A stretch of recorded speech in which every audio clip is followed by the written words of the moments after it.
Hello everyone, welcome to Technologies Discussion channel. Okay, today I'd like to continue the discussion on filter design. Okay, so for this video, I will have an example to show it to you how can we actually design a hairpin-line bandpass filter. Okay, one of the key attractiveness of hairpin-line filter is basically, for example, you can imagine, let's say we have a half of wavelength resonator, okay, with hairpin line, which means that we are able to bend the resonator into a U shape. When we actually bend it into U shape, we actually will make the device much more compact. So basically, the key advantage of hairpin line filter is basically the shape will be compact, and this is the main attractiveness of design a filter using hairpin line. This will be the part 32 series discussion on filter design. So guys, if you're keen to know more about filter design, okay, please take a look on the playlist, okay, under the description. Over there, you will be able to find a series of discussion on filter design. This is my email. Okay, if you have any question regards on this discussion, please drop me an email. Okay, or if not, if you want to have a faster response, you are always welcome to ask me through the comment. Okay, before I continue, I'd like to urge you guys to help this channel by like this video. If you have seen this content many times, please help this channel by like this video. And those who have not subscribed, please consider to subscribe and turn on your notification bell. Once again, thank you so much for strong support. Okay, let's quickly understand what is actually a hairpin-line bandpass filter. Okay, the hairpin-line bandpass filter derive its name from the hairpin shape of its resonator. So from here, as I mentioned earlier on, okay, for example, let's say this is actually a resonator. Let's say this is a half of wavelength resonator. You can see over here, we can actually bend the resonator into a hairpin shape. And therefore, because of the hairpin shape, that's why this is how this hairpin line bandpass filter actually get the name. So in short, this hairpin line is basically the shape of the resonator, which look like a hairpin. Okay, so basically, in short, how they actually do is basically we actually just follow the transmission line, as you can see from here.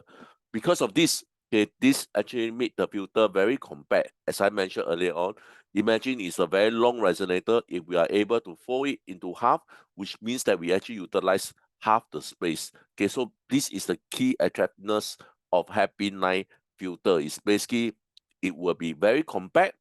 Okay, when we actually create them by folding the resonator, let's say of paracouple half wavelength resonator filter, as we have discussed earlier on, okay, into a U shape. Okay, the U-shaped resonator, okay, basically is what we always refer them as a hairpin resonator. Okay, however, okay, when we actually fold the resonator into a hairpin line filter, we need to know that, okay, it is always very important that we are able to account for the reduction in couple line length. Okay, basically when we fold, there will be some reduction. Okay, so we need to do some form of account, okay, to compensate back, okay, which either decrease the coupling between the resonator. Okay, addition, okay, if the two arms of each hairpin resonator are closely spaced, okay, they themselves act as a pair of couple line, which can also affect the overall coupling. Okay, to design this type of filter with greater accuracy, okay, a design approach using full wave EM simulation will be required. Okay, so over here, as I mentioned earlier on, okay, I will design this hairpin line filter, okay, but okay, you realize that I actually still need a full wave EM simulator to help me to design this hairpin line bandpass filter.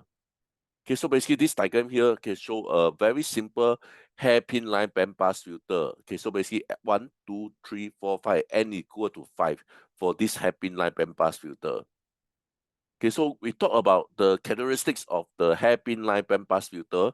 Okay, the structure, as I mentioned earlier on, okay, the filter basically consists of a series, okay, of U-shaped resonator. You can see earlier on, basically we have a few, okay, in fact, 5 earlier on, 5 U-shaped resonator, okay, made from conductive material, okay, usually microstrip line on a dielectric constant.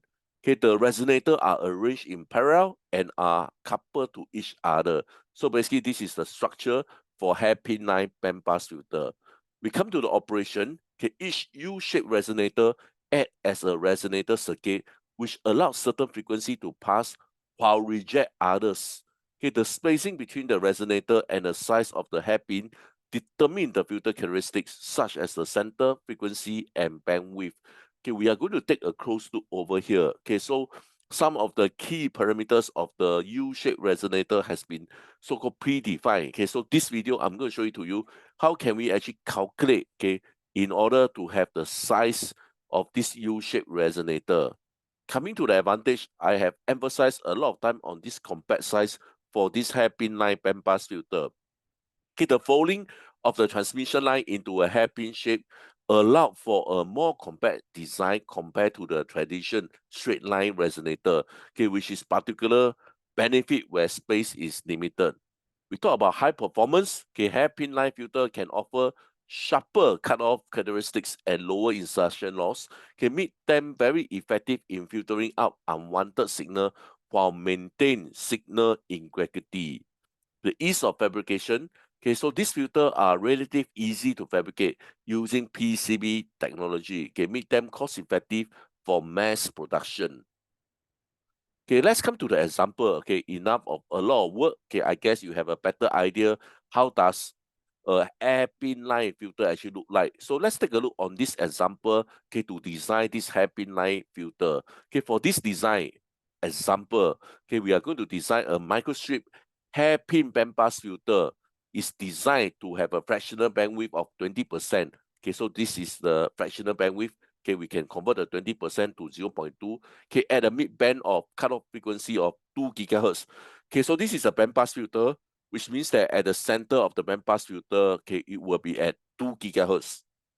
Okay, it require a 5-pole, okay, which means that n equals to 5, trapezial low pass prototypes with a passband ripple of 0.1 dB is chosen. Okay, the low pass prototype parameters given for normalized cutoff frequency, okay, are given as following. So basically, I just minimize the discussion. I guess that you don't have any issue to find all this G term. Basically, what you need to do is basically you refer, okay, to the trapezial, okay, with a ripple of 0.1 dB, and basically you look at n equals to 5, you should be able to find this all the G term here. Okay, before I discuss on the design, okay, let's quickly discuss about the design consideration. Okay, when we actually design this hairpin line filter, okay, we must be very careful, okay, such as the dielectric constant of the substrate, the width and the length of the microstrip line, the coupling between resonator, and the overall layout to achieve the desired frequency response. Okay, so basically, this will be covered in this video also. The performance of the filter is typically characterized by parameters such as insertion loss, return loss, bandwidth, and the steepness of the filter transition between pass band and stop band frequency. So in short, okay, basically these are all the design consideration. Okay, for hairpin, okay, we need to be very careful to choose in terms of dielectric constant. Okay, and then we need to decide, okay, the width and the length of the microstrip line. The length typically will be depend, okay, so call the mid-band frequency, which is 2 GHz for this case here. But as for the width and the coupling space between the resonator, okay, we are going to have some means to decide, okay, on the value, okay, on the width and also the coupling between resonator. Okay, so these are all given. Okay, so next, these are all the set of formula that we need. Okay, so this will be a QE1 and QEN. What are they?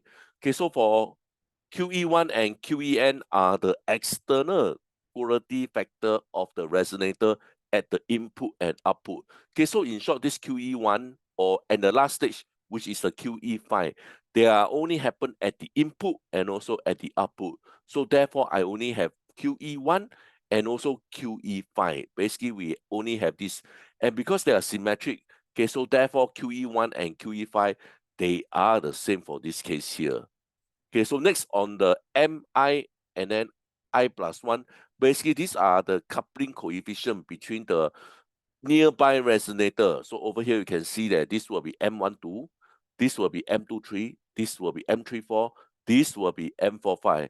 And again, because the filter is symmetric, so therefore I can conclude that M12 is equals to M45 and M23 is equals to M34, which is denoted over here. So in short, over here, these slides do a very quick comparison. Okay, this input and output, they are the same, okay, because they are symmetric. Okay, the coupling coefficient, okay, for M12, M23, M34, and M45, okay, they basically are so-called, as discussed earlier on, M12 will be equals to M45 because of the symmetric of the filter, same as M23 and M34.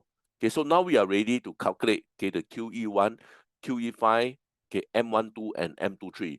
How can we actually calculate? Okay, so these are all the formulas. Okay, so basically we just plug in the formulas. Okay, for example, this G0 is equals to 1, so we put in 1, and G1 is equals to 1.1468. So basically when you punch your calculator, okay, I don't foresee you have any issue to get this 5.734 value here. So next on M12, which is the same as M45, again, these are the set of formula. So the fractional bandwidth is 0.2. G1 for this case will be 1.1468. G2 will be equals to 1.3712. Again, you punch your calculator, you should be able to arrive at this number, which is 0.160. Okay, same for M23 and M34. They are having the same formula. Okay, if you really see clearly over here, but the key difference will be the different G term here. Okay, so basically, again, this will be the fractional bandwidth. G2 will be equals to 1.3712, which is here, and G3 is 1.9750, okay, which is here. And if you punch your calculator, this will be your answer, 0.122. Okay, so again, with this, we are ready, okay, to design. And before I can actually design, okay, so we need to decide what kind of substrate that we want to use. For example, for this case, we decide to use a Roger board, okay, basically with a relative dielectric constant of 6.15, and the thickness of the Roger board will be 1.27 mm, okay, for the microstrip line implementation. Okay, so earlier on, I did mention that even we do this hairpin line design, we need to do some form of full wave EM simulation. Okay, so over here, okay, basically, we need to do this EM wave simulation, okay, to basically to extract the external Q, which is for this part here, and also the coupling coefficient, which is this part here. Okay, so maybe my next video, okay, once I'm able to hold on to this EM simulator, okay, I will show it to you how I actually plot this graph here.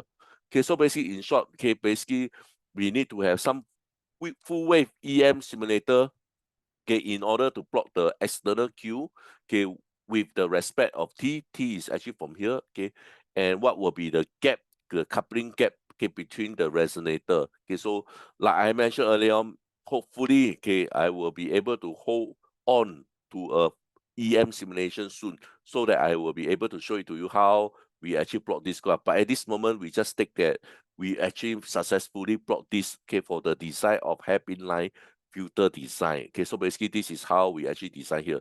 But over here, let's take a close look here. So this will be the external quality factor. Remember, this will be on the input and also at the output. Okay, so basically what is T? Okay, so T is actually from here to here.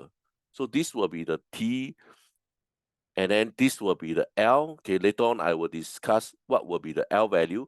So this will be the L. So in short, okay, we need, this is basically the T value versus the external quality factor. Okay, so this will be the coupling coefficient, okay, between resonator to another resonator.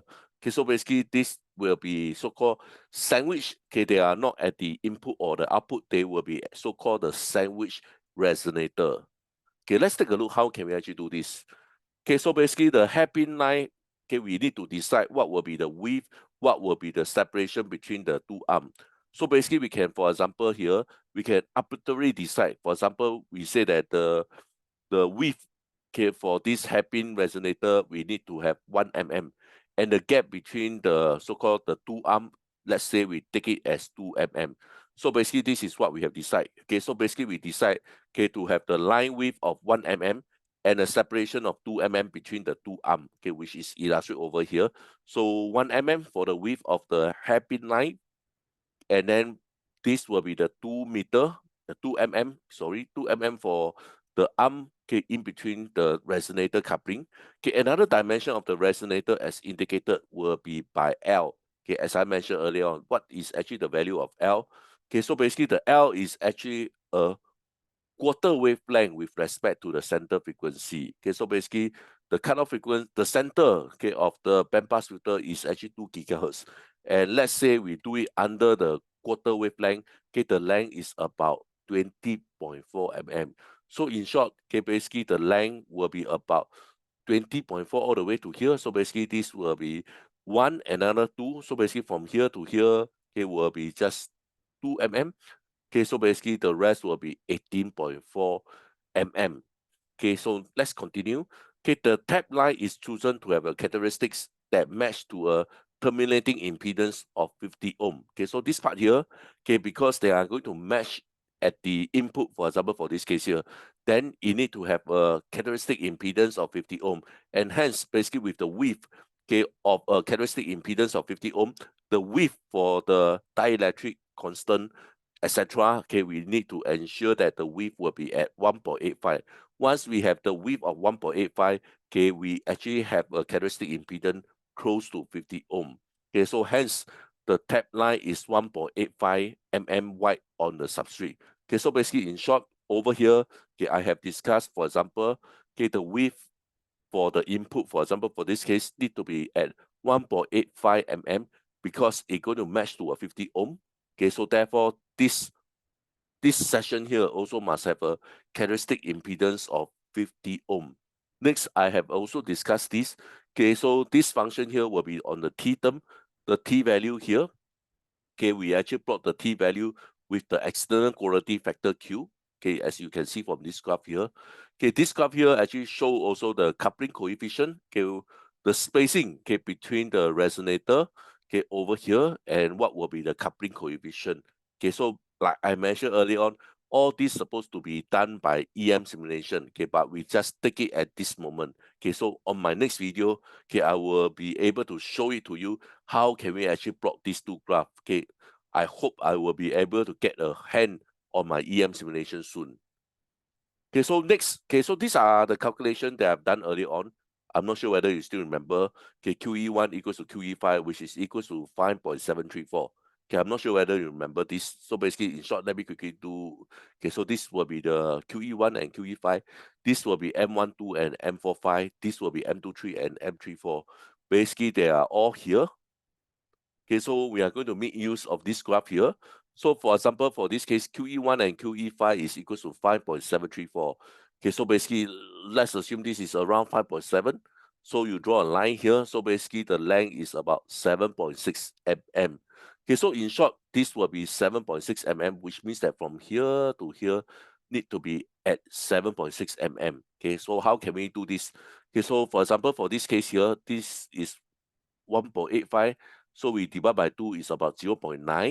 Okay, 0.9. This part, the width is 1. This will be 1 because half of 2 meter will be, this portion here will be 1 and 1. So basically the length here to here will be 2. So 2 plus about 0.9. So basically over here, okay, we will just take this 7.6 minus about 0.9 and then minus 2. This will be the length for this resonator here. So basically we know exactly where to put the 50 ohm, okay, so-called input port as shown over here.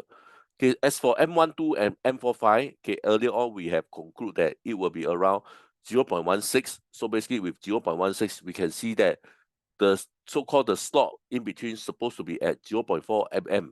Okay, which means that the resonator need to be spaced 0.4 mm. And the next one will be M23 and M34, which is 0.122, okay, which is shown over here is about 0.6.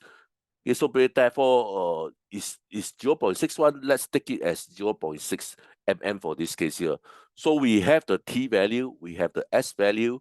Okay, for the M12, we also have the slot value for the M23, and we are ready to plot the final hairpin line filter design. Okay, so basically, this will be the Q value as I mentioned earlier on. Okay, so this will be around 4.7, if you still remember. Okay, 7.6, okay, we need to minus this 0.9. This is 2, so basically 7.6 minus 2, okay, will be equals to 5.6, and then we minus 0.9. Then over here to here will be 4.7 mm. Okay, remember this part here, this will be 1 mm. another 1 mm. So therefore, I need to minus away 2. So 7.6 minus 2, which is equal to 5.6, and then 5.6 minus 0.9, and therefore I have a number about 4.7 mm here. So basically, this is the location, okay, where we actually have the input, okay, basically at the hairpin line filter. Okay, as for the gap here, so for M12 here, okay, so basically for M12, the gap supposed to be at 0.4 mm. So you can see from here, this is M12, so the gap will be 0.4 mm. For M23 and M34, basically the gap will be 0.61, so basically they are very close to 0.6. So let's take it that it's 0.6. So basically the gap in between M23 will be 0.6. So in short, M34 will be also equals to 0.6.